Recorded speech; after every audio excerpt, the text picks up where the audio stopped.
Previously on Podcast Without Pretense. That's a great question. What do you think, Eric? That was the most astute point Eric has ever made on this show. We should write this down for the ages now.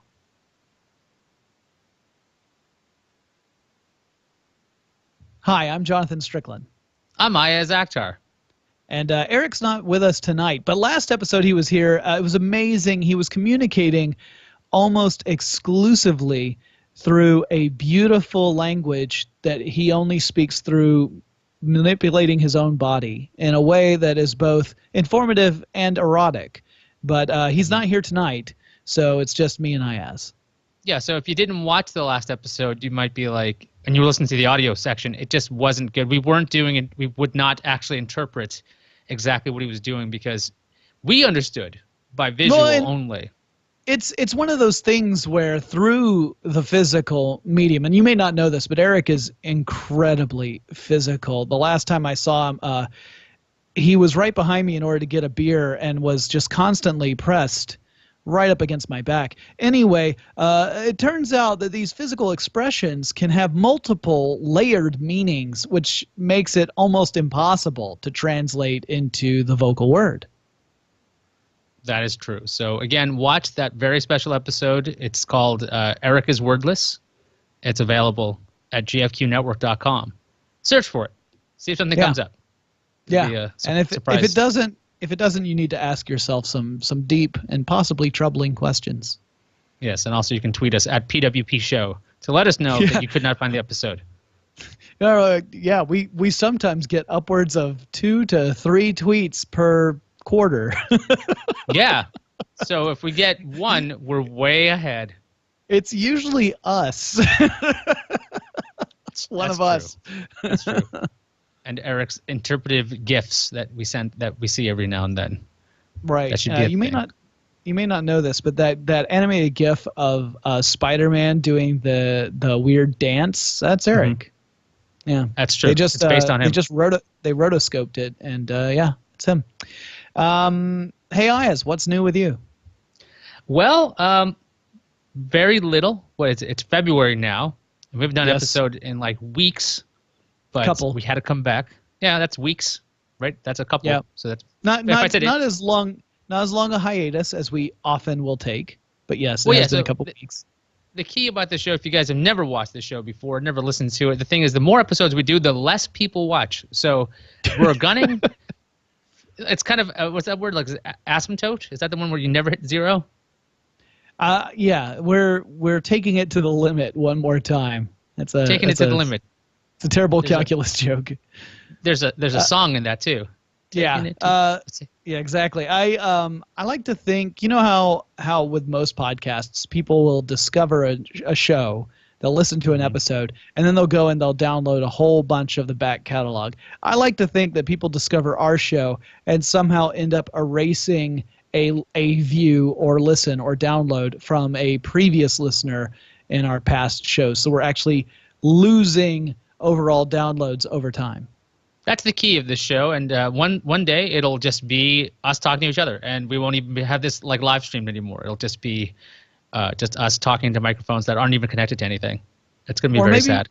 Maybe we'll do something where we get all the way to 0 listens, and then we'll go roll it back one. It's kind of like the opposite of when you turn a pinball machine's high score. You know, when you get all zeros and then it starts over at 1. We'll be starting at 0 and going up to whatever the largest number for podcast downloads happens to be right now, and maybe we'll just skyrocket to the top. Yeah, so in theory, everybody who doesn't listen to the show or watch the show have something in common, and then that'll draw them together to watch the show. Got it. Yeah. So what's new with you? I went to Houston and got to visit NASA. That was cool. That was a lot of fun. It was part of a NASA social event, and I really had a good time out there. So I'm very thankful that I had the opportunity to do that. That was kind of cool. And then I watched my home team lose in the Super Bowl. That was less cool. I wish it had gone a different way, but those are the breaks.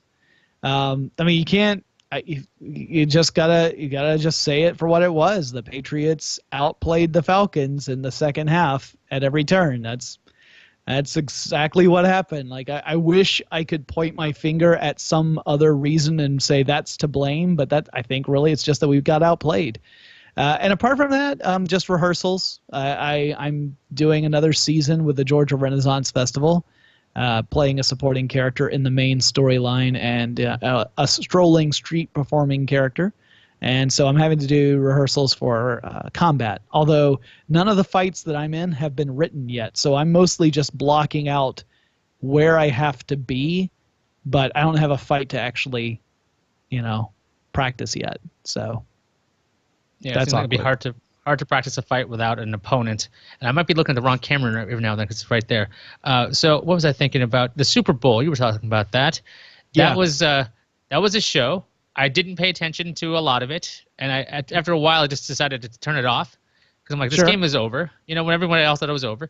And then every now and then while I was watching a movie, I would ask Alexa, what's the score? And it would get closer and closer and closer until I think there was overtime, and I was like, oh, that's intriguing. Then I ask again what happened. They go, the game is over. I'm like, oh, that's how I found out how the Super Bowl went. And then I watched highlights the next day because I didn't even bother to watch the game. Yeah, I watched the whole thing. I was at a party with a bunch of folks, and for the first half, that party was a ton of fun.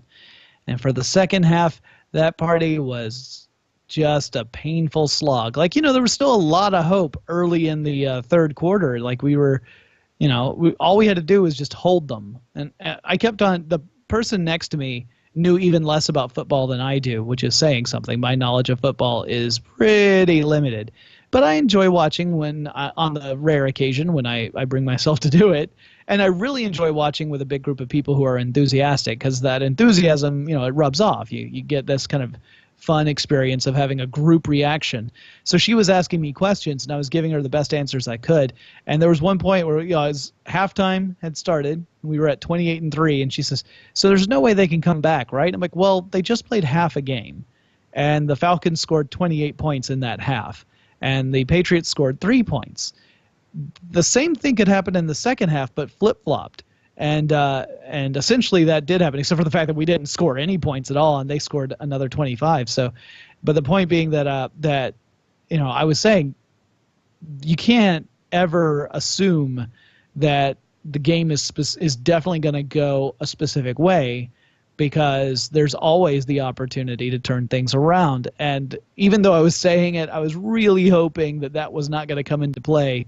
So it was heartbreaking to watch exactly what I said could happen actually happen. You weren't like, see, I told you that could happen, and it did. Yeah. It was, it is what it is. I hate that saying, but I'm not as sad about it now because there are way more things going on right now that are upsetting on a much grander scale than losing a football game. So, and also I'm hoping that our city will still be very proud of the team and not be like Debbie Downers about the whole thing.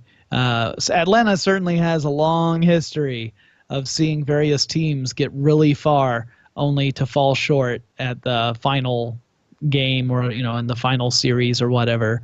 So it's something we've seen before. It is very frustrating, but I'm hoping that it doesn't sap people's enthusiasm for the team. But apart from that and rehearsals and stuff, it's just been kind of normal everyday activities. Today was rough because my dog is sick and he's still sick, but I'm hoping that by tomorrow morning he'll have perked up a little bit. We're giving him the medication. We took him to the vet and given him medication and everything, but he's very lethargic and mopey right now. So it's totally not like him, and that's rough. But other than that, things are okay. Yeah, I had to take my dog to the vet because it appeared she had an ear infection. I was pretty sure she had an ear infection. Take her to the vet. Ear infection. It's how her allergy manifests. Eventually, that's what happens. It's like pretty sure this. So it's going to be another week of ear medication, which she knows what to do. She lays on her side. She hates it. Paintbrush the ear. It's been 10 years of this. So I called up the vet and I was just like, hey, can I just get a prescription for this drug? And they're like, we've never prescribed that before. Are you sure? I'm like, could you do it anyway? They're like, no, you got to bring in the dog. I'm like, okay. So I go and I talk to the doctor. I'm like, I didn't make up this medication, right? Like there's something called Otamax, right? This is for ear infections. Like, yeah. So you probably didn't come up with that on your own. So I'm pretty sure the dog was prescribed it, just not at the current vet. But she's fine, and her ear is getting cleared up. And she's lethargic, but she's 10 and a half. That's what she does now. She just kind of sits there, which is Whereas fine. I got a terrier who's 2 years old, so he's usually super hyper, super high energy. And yesterday, that's exactly how he was. Like yesterday, he was jumping all over me. He was wanting to wrestle like 5 different times yesterday, and then he would take a nap and he would do it all over again. And then this morning it was totally different. He was much more slow to move around, and then he started throwing up, and that was a bad sign.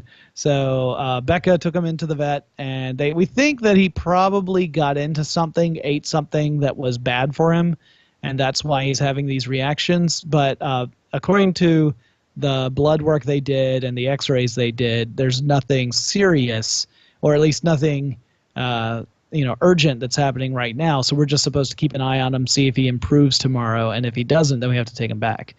So I am very calm about it right now, but I can trust me, I love my dog to an extent where I was like fretting over his health all day long. The only thing that kept me not just constantly texting my wife to find out what was happening was that I had to do videos and a live stream. So that kept me from pestering my wife all day. So I guess she's thankful for my workload.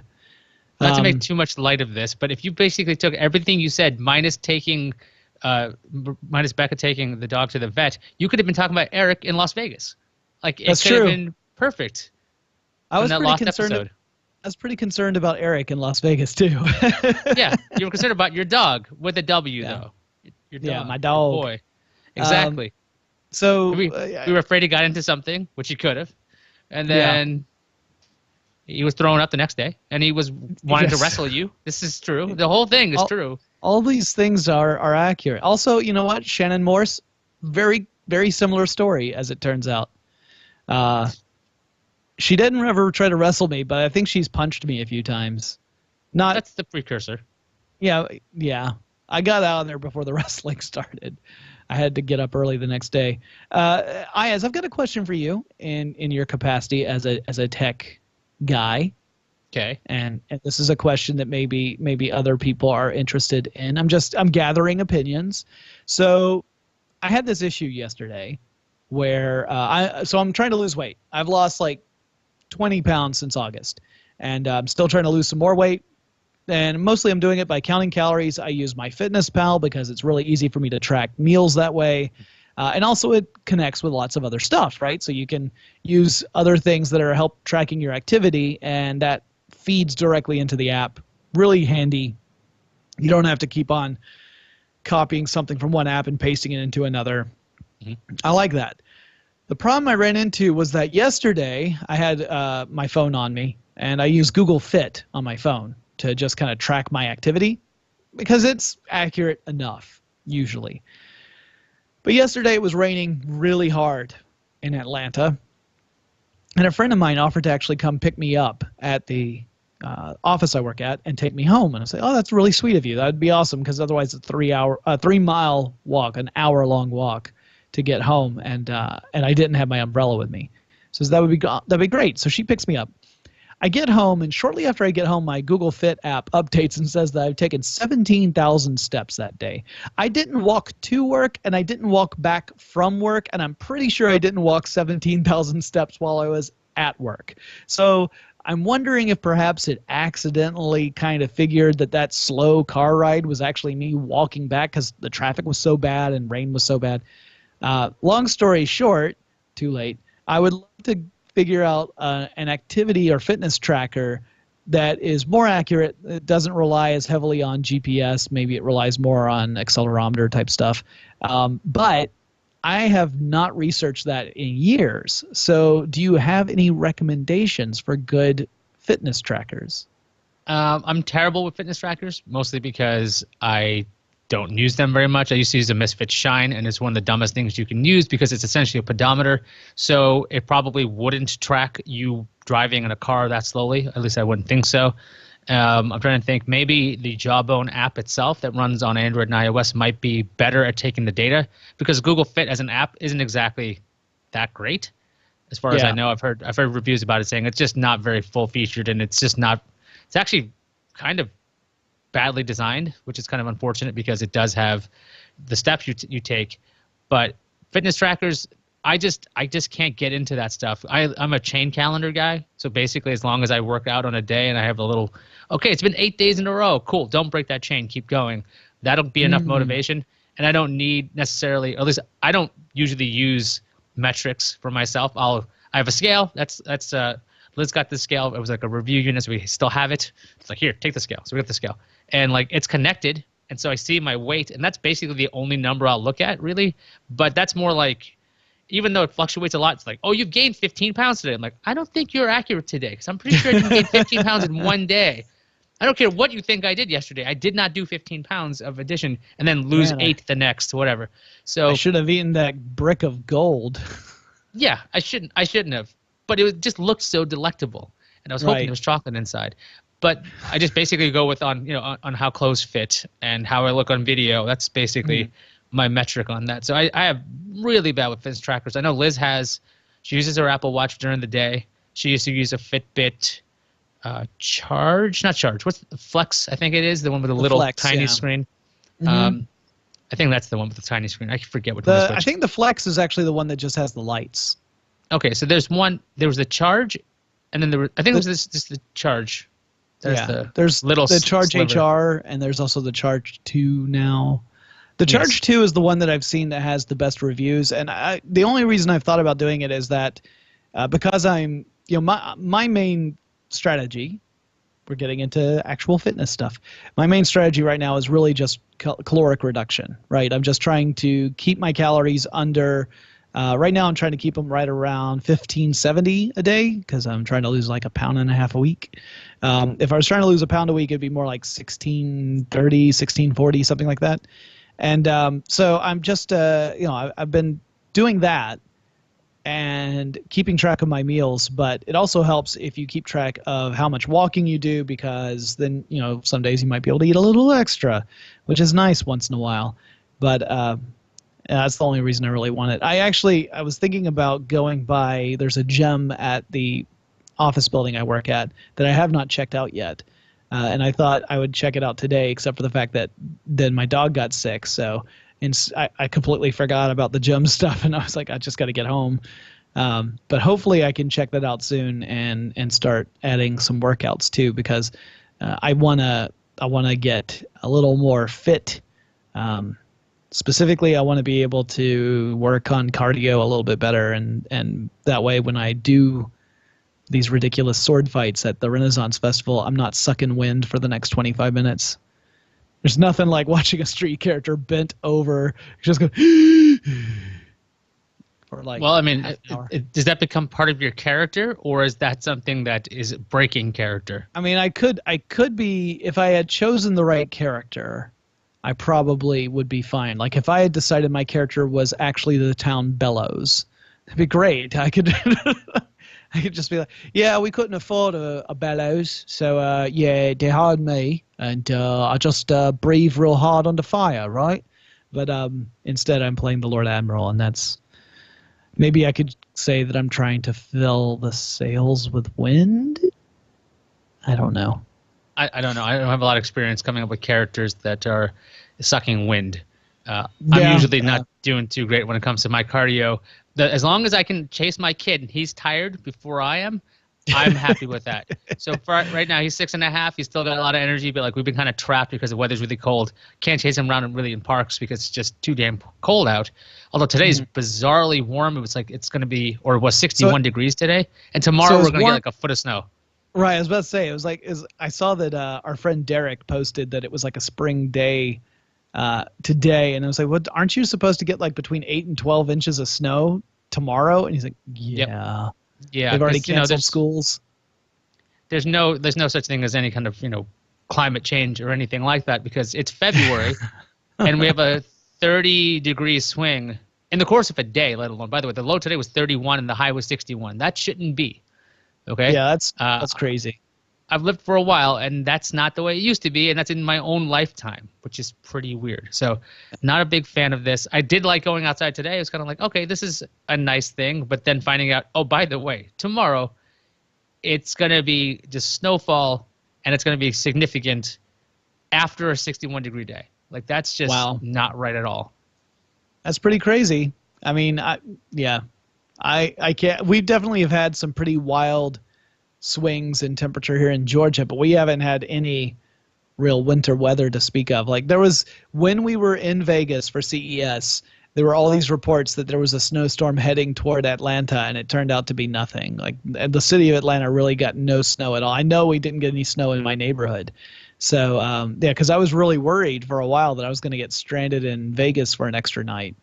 And that ended up being something I didn't even need to worry about. So, fortunately. But, yeah, we get those crazy swings here in Georgia. They tend to go about 10 degrees warmer than you guys, though. So, let me ask a total different topic. So over the past month or so, I've been taking a couple of courses online. There's just free courses available on Coursera, and some of them are from Stanford. This is about nutrition, because I've been looking that stuff up, because not only am I about this fitness thing these days, but I'm trying to make sure my kid eats healthy as well, so I'm learning a bit about that. Do you have any experience about or on these online learning places? They're not just like, I guess they're MOOCs, right? They're these massive online classes. I forget what the other O stands for. But right. Do you have, like, Udemy, there's Coursera, there's edX. Do you know anything, the difference between them? What's the best, what's not the best? I did some research into them, but that was like 8 years ago. So it's changed enough since then that I can't really say one way or the other. I haven't looked into it since that time. I used to look over the courses that were available from MIT. MIT would put up entire lecture series online, and I would go and watch those because they would give really interesting, in-depth information on tough topics, like things like, advanced physics and quantum physics and that kind of thing, and computer science and that sort of stuff. And I watched several of those. Never took any of the courses. I was just looking at the lecture series. But yeah, I wouldn't know. I mean, the only one I keep hearing about now is the Great Courses series, because so many podcasts advertise it. But I haven't taken any of those. Yeah, I took a couple from Stanford on Coursera. They had some good material. The production quality was good. I got a note here. It was a Charge HR, by the way. Liz does have a Charge HR, so if you're checking that, she did like that. But the Stanford courses were good, but there was only 2 of them. And the child nutrition course was great, way more useful than the other course, which is it was called Introduction to Food. And it's amazing how little I understand about food. Because you think, you hit a certain age, you're like, I know what this stuff is. No idea. I had no idea what I was eating, no idea what was going on. And now I'm just like in the supermarket, just looking at ingredient lists and like, oh, that shouldn't be. That's going to kill me. That's going to kill me. That's going to kill me. Great. So it's not. You're going to die anyway, IS. That's true, but I can choose whether I'm going to eat stuff that's going to give me giant, massive plaques in my arteries and such. I can. Yes. That's the only control I can have there. Of like, Well, it's so like I've been using MyFitnessPal, like I said, to track my meals, and one of the things it does is it helps track your nutrients as well. Like what nutrients are you getting? What are you falling behind on? That kind of thing. And the thing that's most frustrating to me is trying to hit the right level of protein in regards to the balance between protein, carbohydrates, and fat, and yet still stay under my caloric level. It is something that I have not yet cracked the code on. Like when it happens, I'm so amazed that like, hey, you hit your protein goal. I'm like, yay! Because I don't eat mammals, right? So I don't eat beef or pork, but I do eat chicken and I eat fish. But I'll get to the end of the day and it still won't. That little setting won't trip, and it's really a little disheartening, I guess. It's not terrible. I mean, I'm still under the calories that I've set for myself, but and I am slowly losing weight. I would One of the reasons I was asking about the fitness tracker is because it made me feel sad when I checked my my fitness app last night, and it said, if every day were like today, because again, it thought I had taken 17,000 steps. It thought I burned 900 calories through exercise. 900 calories through exercise. I'm like, there's no way I did that. It said, if every day were like today, you would hit your ideal weight in 5 weeks. And I'm like, fuck you. I know that's not true. I'm 20 pounds away from my ideal weight. So, well, you could try to go 17,000 steps a day and burn 900 calories, but then you also have to eat a lot of food because your body will go into starvation mode and you won't lose any of the weight. Yeah. It's not a great idea. So that's the other balance. If you up the exercise, you got to up the food, and then you got all that to figure out. Exactly. Yeah. I'm trying really hard. Like I said, I've read over and over how exercise is really more important as a weight maintenance rather than a weight loss plan. Like it's not, you should exercise obviously to keep in good health, but not that you should not expect to have great gains in weight loss through exercise as much as you should through the nutritional route. Like that's the way to make sure you lose weight more effectively.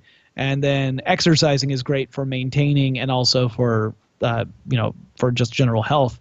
So I've been focusing mostly on the caloric stuff, but since I do walk, mostly I walk from work. Becca's usually giving me a ride to work these mornings, so I haven't had to walk there, but I've walked back pretty much every day that I'm over there. So that's an hour walk, but I'm not walking, like I'm not power walking or anything. So just a nice, a decent stroll. Not like I'm meandering, but I'm not booking it either. So dear listener, if you're listening to this or a viewer and you're like, hey, this episode's bizarrely substantive. They're talking about pets. They're talking about Eric's interpretive dances. They're talking about fitness trackers, courses. Next time, that's not going to happen. Guaranteed. No. Because we were supposed to talk about a movie, which is my fault, that I haven't actually, I chose it, and I haven't watched it. Did you actually get to watch the movie? I have not watched it yet either. I was thinking about my original plan. I was going to watch it yesterday when I got home because on Tuesdays, Becca tends to go out and play trivia with her friends who are all her knitting circle. So the whole bunch of ladies with yarn and needles will go and play pub trivia while they knit various things. And so I thought, I can just watch the movie on Tuesday because I'll have the house to myself, and then I forgot to do it. And then I thought, okay, well, I'll watch it on Wednesday night before we have the podcast. I'll just get home and I'll put on some earbuds and I'll put it on the computer so that Becca can watch whatever she wants. And I might even just say that my time is 0 seconds because there'll be other things going on inside the same room that I'm in. But then Tybalt got sick. So I have not watched it yet either. I did see that based on the description from Netflix, I think it's supposed to be a comedy. Like some sort of spoof that's a satire about office alpha dog politics or something. But I have not watched it yet. So and the movie we're talking about is Welcome to the Jungle, starring Jean-Claude Van Damme, that I picked a couple weeks ago. I will watch it. I haven't seen it. I have a lot less exciting excuses why I didn't bother. I was like tearing apart cardboard. I was grocery shopping. I was watching other stuff. You were attending to life and enjoying what little spare time you actually have. Yeah, if I had one of those like AR glasses and I could watch the movie while I'm grocery shopping, although technically that'd be a 0-0 thing. It's more like I want to be able to take notes because that's actually what keeps me amused with these movies. Otherwise, I'm just watching a shitty movie, and that's not as fun. When you're taking notes, you're actually paying way more attention too, which is kind of the whole point of our experiment. For those who do not know, if you tuned in for the first time ever and you're like, what the hell is this 2-person podcast where they're talking about a third person who's not there? Usually the three of us will watch a really bad movie. Usually it's a bad movie. And just see how long we can pay full attention to that movie before we give up and invite distractions into the experience. And it's really kind of a commentary on how we often will watch entertainment with a second screen next to us, which means we are not really absorbing what's going on. We're distracted. We're dividing our attention. And but here's the funny thing is that even though we have this rule that says once you stop watching without distractions, you write down your time and then you can continue to watch or you can just give up if you want to. Most of the time we not only continue to watch, we pay even more attention and take notes. Yeah, and those notes are available, by the way. This is not a joke. A lot of this stuff is pwpshow.wordpress.com. I think we have a link to it from gfqnetwork.com for the actual show notes. Jonathan's notes are actually your notes aren't up from last week. Mine need to go up too. I need to send you those. Yeah, so we take these crazy notes and we post them because if for some reason you want to read them, you can read them raw. Like I don't edit my notes, and they have typos, and I have nicknames for people because these movies are very bad at establishing. A lot of these movies are bad at establishing who is this person, and you're just coming up with a name. And it's crazy because Ayaz watches these often with captions, which means he has way more opportunities to catch on to what a character's name is than most of us because often the sound is so bad in these movies that if they do happen to say the character names, you're not likely to actually catch what the hell they are. Or the acting's bad enough you're not sure if that's the name of the person or like are they talking to themselves like, damn it, Barbara. So wait, it's kind of is she Barbara or is she Barbara? Like the bit in Star Wars: A New Hope, where Mark Hamill turns and sees Carrie Fisher after he's landed the X-wing after the Death Star run. And it sounds like he yells out, "Carrie!" It's like that for all of these movies where you're not really sure if they're saying an actor's name, a character's name, if they're just yelling out a random noun. I haven't watched anything like that recently. I did almost start a couple of really bad movies, and then I keep stopping myself just in case I want to choose it for the next podcast Without Pretense. I got to make sure that next time I pick something that's not as reprehensible as that Blood Valley movie, which was so terrible. Well, Seed's Revenge? Yeah. That was pretty bad, now that I think about it. I forgot about that. I blocked it out of my mind until the opening scene. Don't watch the movie, guys. Listen to the podcast instead because this isn't like one of those shameless self-promotion kind of things. This is like if you have any interest in this movie, like if you look at the trailer and you're like, hey, should I watch it? Listen to our review of it. Because it's actually very useful and helpful. That's another thing. Like, I think the very first scene in that movie is more than enough reason to never watch that movie, and we get into that right at the top of the show. Anyway, so you can listen to that episode. I think because of that hour-and-a-half episode that we had, which was monstrously large, I think we have to look into the future now. Okay, agreed. So next time on Podcast Without Pretense. Eric, that's another excellent point. You are on a roll tonight. So, Eric, you're telling me that if you interpret this movie with the view of a Freudian, that Van Damme doesn't exist? Huh.